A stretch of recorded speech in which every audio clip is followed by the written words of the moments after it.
आज पाकिस्तान दो चीजें कर रहा है दोस्तों। वो आसिम मुनीर, वो फील्ड मार्शल आसिम मुनीर जिन्हें हम जिम्मेदार बताते हैं पहलगाम आतंकवादी हमलों के लिए, आज उनका दबदबा बढ़ रहा है साहब। अब आप कह सकते हैं कि भाई पाकिस्तान की तारीफ कर दी तो क्या हो गया।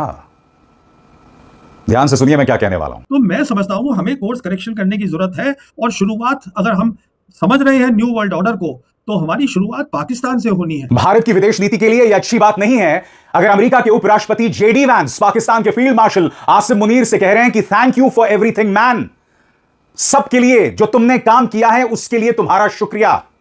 और यह इसलिए अहम है क्योंकि प्रधानमंत्री नरेंद्र मोदी हर मुद्दे के लिए अमेरिका की तरफ देखते हैं। लेकिन जिस तरीके से नरेंद्र मोदी साहब वो इस मौके का फायदा उठा सकते थे या वो अपनी भूमिका अदा कर सकते थे, और जो एक बात कही जाती है कि भाई हमने यूक्रेन का युद्ध रुकवा दिया, पापा ने यूक्रेन का युद्ध रुकवा दिया, जो तंज के तौर पर कही जाती है, उससे बड़ा मामला यह हो जाता।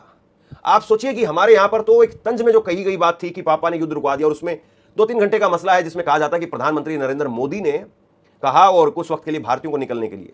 अब उस पर कुछ पुष्ट जानकारी है, कुछ अपुष्ट जानकारी है, लेकिन ये तो अपने आप में दुनिया देखती, भाई दुनिया मानती और दुनिया कह रही। इंडियन मीडिया पाकिस्तान की जबरदस्त सफारतकारी से मुतासिर हो गया है। भारत में बात होना शुरू हो गई है, हम पाकिस्तान पाकिस्तान करते रह गए और पाकिस्तान हमसे आगे निकल गया, हमारे ताल्लुकात सबसे खराब हो गए। हमने इसराइल को अपना बाप बनाकर बहुत बड़ी गलती कर दी। ईरान नाराज हो गया, रशिया नाराज हो गया, और चाइना तो हमें पहले ही मुंह नहीं लगा रहा था। ये सब हमने अमेरिका के लिए किया और अमेरिका ने हमें बदले में बाबा जी का ठुल्लू दे दिया। नरेंद्र मोदी से हाथ मिलाने से ट्रंप कतरा रहा था। भारतीय मीडिया को अपनी असल औकात समझ आ रही है। आइए देखते हैं भारतीय मीडिया को और क्या क्या मिर्चें लग रही हैं। ईरान के साथ तेल खरीदना है, अमेरिका की तरफ देखो।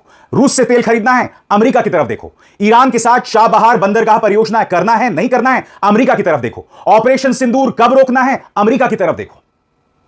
डोनाल्ड ट्रंप कई बार भारत का अपमान करते गए हैं, भारत को हेलहोल बताया, ऑपरेशन सिंदूर का अपमान किया, न जाने क्या क्या कहा।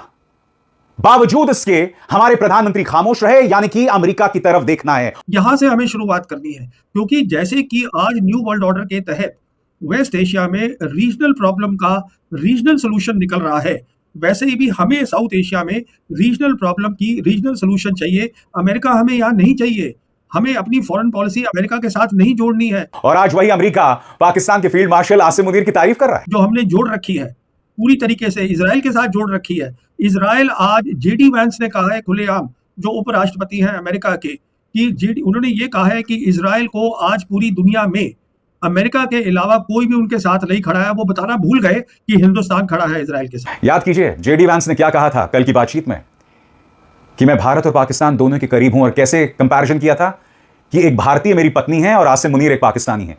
यह कौन सा कंपैरिजन हुआ? आसिम मुनीर क्या आपकी दूसरी पत्नी है? मुद्दा यह है कि अमेरिका आज खुलकर पाकिस्तान की तारीफ कर रहा है, और दूसरी तरफ पाकिस्तान ईरान से तेल भी खरीद रहा है, भारत नहीं खरीद रहा। अब आप मुझे बताइए विदेश नीति की निगाह से कौन कमजोर पड़ रहा है? फॉरेन पॉलिसी बदलेगी, और एक बहुत महत्वपूर्ण जो डिबेट है जो हमारे देश में अभी होनी बाकी है वो ये कि क्या हमारी फॉरेन पॉलिसी, भारत देश की फॉरेन पॉलिसी बदलेगी? क्या भारत की अपने पड़ोसियों के प्रति भी जो पॉलिसी है क्या वो बदलेगी? अब पाकिस्तान के साथ अभी हमारा वार जैसा सिचुएशन आ गया था। ऑपरेशन सिंदूर के दौरान पाकिस्तान ने अटैक नहीं किया था, पहलगाम का अटैक हुआ था, पहलगाम में हमारे लोग मारे गए थे, जिसके बाद ऑपरेशन सिंदूर शुरू किया और पाकिस्तान ने उसका जवाब दिया। इसका आगाज 2014 से हुआ था, जब इस सरकार के मंत्री ये कहते थे कि अगर प्रधानमंत्री नरेंद्र मोदी की आलोचना करना है तो पाकिस्तान चले जाओ। इस सरकार का प्रचार तंत्र कहता था जब भी आप प्रधानमंत्री नरेंद्र मोदी की आलोचना करते थे, देश के अंदर कुछ बुरा चल रहा था, उसकी बात करते थे, तो कहते थे जाओ पाकिस्तान चले जाओ। जो भी घटनाक्रम होता था सरकार के खिलाफ, उसे पाकिस्तानी साजिश बताई जाती थी। इसका मतलब क्या हुआ? यानी कि हमने अपनी पूरी रणनीति को, अपनी पूरी स्ट्रैटेजी, विदेश नीति को पाकिस्तानी सेंट्रिक कर दिया। हम पाकिस्तान के साथ कंपटीशन करने लगे। अब आप ये बताइए कि पाकिस्तान के उस अटैक में अमेरिका ने हमारा कौन सा साथ दिया? अमेरिका ने हमें ऐसे कौन से जहाज दे दिए? अमेरिका ने ऐसी कौन सी अपनी आर्मी भेज दी? कहां अमेरिका हमारे साथ खड़ा हो गया? वो तो 70-75 बार हमारी बेइज्जती कर चुका है कि मैंने वार रुकवाई। पाकिस्तान भी कहता कि हाँ हाँ बिल्कुल अमेरिका ने वार रुकवाई, और आप खामोश रहते हैं। अब अगर फर्ज कीजिए पाकिस्तान हमारे ऊपर अटैक करता है, जिसके ऊपर कभी आतंकवाद को पालने का दाग था, लेकिन आज जिसको पीस मेकर कहा जा रहा है, अगर वो पाकिस्तान हमारे ऊपर अटैक कर देता है, तो क्या आपको भरोसा है कि ट्रंप अपनी आर्मी भेज देंगे हिंदुस्तान की तरफ से लड़ने के लिए? पाकिस्तान के खिलाफ बेकार की बात है, बिल्कुल नहीं करेंगे। मोदी सरकार ने अपनी सियासत को चमकाने के लिए पाकिस्तान पाकिस्तान का खेल खेला। इस खेल को खेलते खेलते मोदी अपने आप में तो विश्व गुरु बन गया, लेकिन भारत को जलील करवा के रख दिया। अगर आज अभी देखा जाए तो भारत की हैसियत नेपाल से भी गई गुजरी है। मतलब भारत भारत को अब कोई मुल्क किसी मामलात में पूछता तक नहीं है। अरे भाई ये कैसा विश्व गुरु है जिसको दुनिया में क्या चल रहा है कोई नहीं पूछ रहा। मतलब देखें मोदी ने भारत को कहां लाकर खड़ा कर दिया है। 2014 से पहले ये नहीं था। 2008 में जब मुंबई का हमला हुआ था तब भारत ने अपनी डिप्लोमेसी के जरिए पाकिस्तान को अलग थलग कर दिया था। चाइना भी पाकिस्तान का साथ नहीं दे रहा था।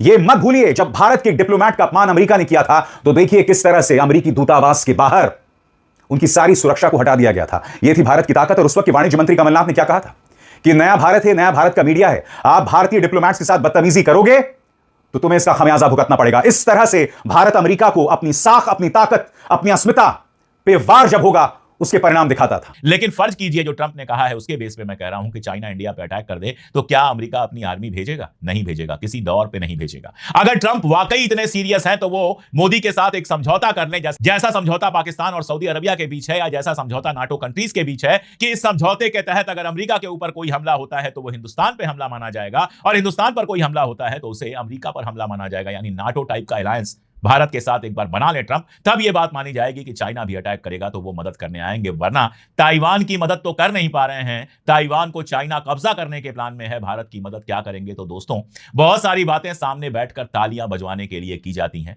बैकडोर में बहुत सारी बातें होती हैं। याद कीजिएगा पहलगाम आतंकवादी हमला होता है, उसके बाद ऑपरेशन सिंदूर होता है, तब पाकिस्तानी एक्सपर्ट्स को बुलाया जाता है। वो पाकिस्तानी एक्सपर्ट्स हमारी प्राइम टाइम टेलीविजन में बैठकर देश की बेइज्जती करते हैं। ऊपर से हमारा गोदी मीडिया कभी कराची पर कब्जा करा दिया, कभी इस्लामाबाद पर कब्जा करा दिया। इन्होंने देश की साख को, देश की इज्जत को इंटरनेशनली तार-तार कर दिया पाकिस्तान के मुकाबले। देखिए इंडिया में यह बात हो रही है कि आप बार-बार हमारी बेइज्जती कर रहे हैं, आप प्लीज कुछ ऐसा बोल दीजिए कि इंडिया में हम लोगों को जवाब दे सकें कि ट्रंप से हमारे रिश्ते बहुत अच्छे हैं। और पाकिस्तानी सोशल मीडिया में भारतीय न्यूज चैनल्स का मजाक उड़ रहा था। किस तरह से मजाक उड़ रहा था कि देखो तुमने तो कराची पे कब्जा कर लिया, इस्लामाबाद पर कब्जा कर लिया। यह सब हो रहा था पाकिस्तान के अंदर। वीडियो अगर अच्छी लग रही है तो वीडियो को लाइक कर दें। अगर आप हमारे चैनल पर नए हैं तो चैनल को फौरन सब्सक्राइब कर लें और बेल नोटिफिकेशन को ऑन कर लें ताकि ऐसी मजीद आने वाली वीडियोस का नोटिफिकेशन आपको टाइम से मिलता रहे। इटली की प्रधानमंत्री जॉर्जिया मेलोनी ने अपने और अपने देश का अपमान जो ट्रंप ने किया उस पर उनको दो टूक जवाब दिया है। राष्ट्रपति ट्रंप ने उनको पेट्रोनाइज करते हुए बोला कि G7 में वो फोटो के लिए बेग कर रही थी, भीख मांग रही थी, और बस फिर क्या था, इटली की प्रधानमंत्री ने उनकी खटिया खड़ी कर दी और उन्होंने कहा मैं और मेरा देश किसी भी तरह से भीख नहीं मांगते। यही नहीं, उनके विदेश मंत्री ने अपना US दौरा भी रद्द कर दिया। और सोचिए इटली जो है और उसकी प्रधानमंत्री जो है वो 6 करोड़ लोगों की प्रधानमंत्री है। उधर दूसरे हाथ पे हमारे प्रधानमंत्री महामानव 145 करोड़ लोगों के प्रधानमंत्री ट्रंप के सामने बैठे थे, 10 बार उनको एक्सेलेंसी बुला रहे थे, अपने देश का अपमान तो भूल ही गए थे। और जब ट्रंप ने 3 भारतीय नाविकों की क्रूर हत्या पर बोला, ना खेद व्यक्त किया, ना अफसोस जताया, ना कोई कंडोलेंस की बात कही, ना सहानुभूति की बात की, तो उनके मुंह से चू तक नहीं निकली। कुल मिलाकर के सबसे बड़ा सवाल यही है कि क्या नरेंद्र मोदी साहब वो अंतर्राष्ट्रीय स्तर पर जिस तरीके से ईरान अमेरिका का युद्ध हुआ उसमें 13 दिनों तक चुप्पी साधे रहे। यह कहा जाता है कि दुनिया भर में एक बड़े तबके को इजराइल और अमेरिका की तरफ से कहा गया था कि आपको खामोश रहना है, आपको कुछ नहीं कहना है, सिर्फ 3-4 दिन का मामला है और पूरे वर्ल्ड ऑर्डर को ट्रंप और इजराइल मिलकर के बदल देंगे। और यह पूरा का पूरा खाड़ी देशों का जो नेटवर्क है वो अमेरिका के कंट्रोल में होगा। अमेरिका के साथ में रहो, अमेरिका के साथ में डील करो और कुछ करने की जरूरत नहीं है। सब खामोश हो गए थे भाई। सुप्रीम लीडर अयतुल्ला अली खामनेई साहब को शहीद कर दिया गया और उसके बाद में किसी की चू नहीं निकली। यहां से मोदी जी ने भी 12-13 दिनों तक कोई संदेश दिया नहीं, किसी तरीके का शोक संदेश। और अब जब डील हो रही है तो आप देखिए, और पाकिस्तान एक तरीके से शोक संदेश भी देता है, उधर अमेरिका के साथ में भी जाता है। पाकिस्तान के ये आसिम मुनीर वो कई देशों की यात्रा भी करते हैं, माहौल भी बनाते हैं। और अब जिस तरीके से मिलन हो रहा है ये है ही अपने आप में